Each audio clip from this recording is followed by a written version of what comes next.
우리 조국 대한민국의 자유민주 질서를 기필코 지켜내야 한다는 신념을 가진 이유 때문에 최근에 이르러 노심초사하고 계시는 애국 시민과 그리고 해외에서 이 방송을 시청하시는 해외 동포 여러분, 이제 3월 9일 대통령 선거는 47일 앞으로 성큼 다가왔습니다.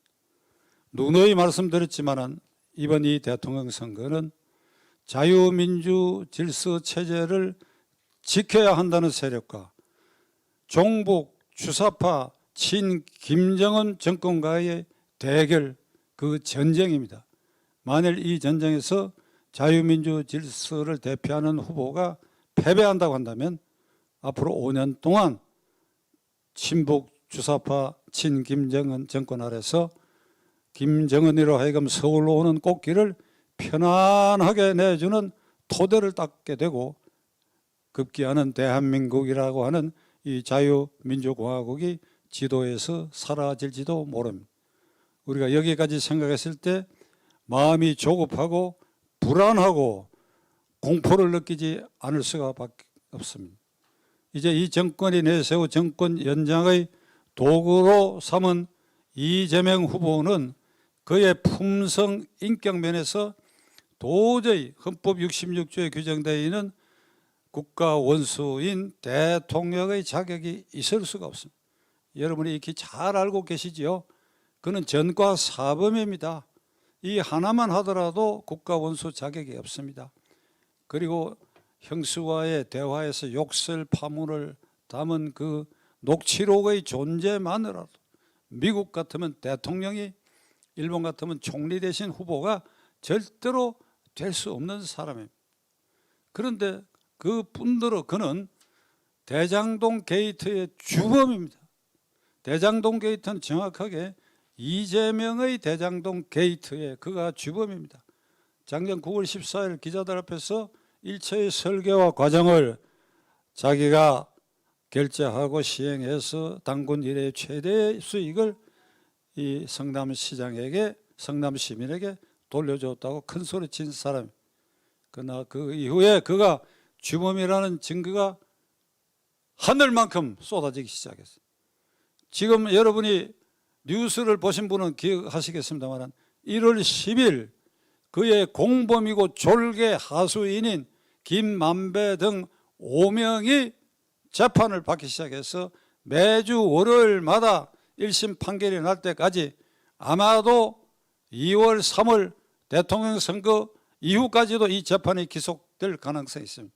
1월 10일 월요일, 17일 월요일 두 차례 재판을 했고 내일 모레 세 번째 재판이 얘기되어 있고 순차로 재판이 진행되는데 그 1차 재판에서 하수인 중에 주도자인 김만배가 우리는 잘못이 없다. 성남시장이 설계하고 계획한 대로 우리는 따랐을 뿐이다. 우리가 왜 이 법정에 서 있어야 되나? 그가 법정에 서 있어야 된다. 왜 우리가 책임을 똘똘 져야 되느냐? 이런 취지의 자백을 하였습니다. 그리고 그 이후에도 2차 공판에서 엄청난 그와 관련된 유죄 증거들이 쏟아지기 시작했고 무엇보다도 이 과정에서 한 사람이 자살 미수, 세 사람이 시신으로 발견된 죽음의 계곡에서 이게 불길한 이게 영혼이 떠오르는 사건으로 변질된 데도 불구하고 이재명은 이를 덮고 국민들에게 잊어버리게 하기 위해서 매일같이 국민을 현혹시키는 국민의 영혼을 흔들어 깨워가지고 대장동 게이트를 잊어버리게 하는 이런 이 짓들을 계속하고 있습니다.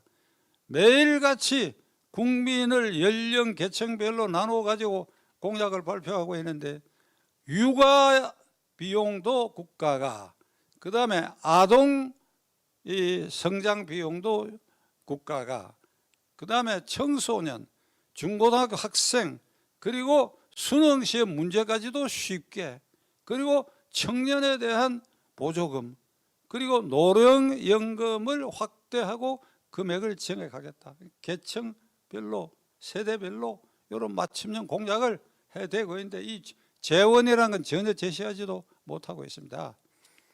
이재명 씨, 당신이 그렇게 하는데 내가 아이디어를 하나 제공할게요. 무엇 때문에 그렇게 힘들게 합니까? 5천만 인구 1인당 1년에 1억씩 준다고 그렇게 아주 편하게 공약을 해버려요. 무엇 때문에 복잡하게 공약을 하고 있습니까? 이게 당신이 대통령 되면 돈이 어디서 나와요? 한국은행에서 그냥 계속 철거덕 찍어내가지고 인프레가 되고, 그래야 국가 부채가 늘어나고, 그렇게 되면 원화 가치가 떨어지고, 그러면 해외에서 우리나라에 투자했던 자본이 다 이탈하게 되고, 그런데 국가가 파산되고 경제는 올스톱 되게 되는 그 상황이 내다보이는데도 미친 듯이 돌아다니면서 이런 공약을 해서 국민들을 현혹시키고 있어요. 본 예산이 통과된 게 어제 그저께인데 이제 다시 추경 예산을 20조인가를 통과시켜가지고 3월 대통령 선거에 살포하겠다는 겁니다. 이게 매표 행위지 뭡니까? 이런 짓들을 하는 것이 이 정권을 영속시키기 위한 이런 음모 획책 불법 행위를 지금 계속하고 있습니다.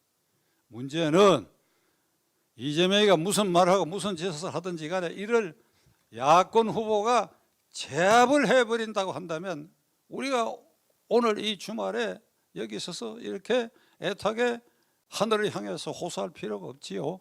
제압을 해버린다고 한다면 관변 여론조사 기관의 여론조사가 저는 믿질 않지만 관변 여론조사 기관에 이재명이 별별 짓을 다 해도 35%에 딱 갇혀 있어. 여기 제1야당 윤석열 후보는 툭 떨어졌다가 좀 올라가고 이제 뭐 40%를 조금 넘느냐 마느냐 이래요. 이게 완전히 이걸 제압을 해야 돼.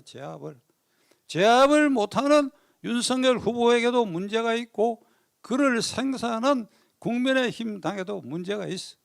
누구는 이렇게 말했어. 국민의힘 당에는 힘이 없다. 힘이 있어서 이걸 추동을 해야 되는데 힘이 없다.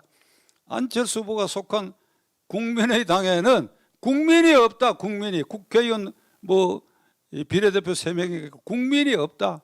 그러니까 힘이 빠진 정당의 1번 후보, 국민이 없는 2번 정당 안철수 후보, 이게 누가 됐든지 간에 이재명을 제압할 수 있어야 될 거 아니야. 제압을 못할 것 같으면 지금 시간이 없긴 하지만 길을 비켜주든지 무슨 수를 내야 될 거 아니냐 이 말이야.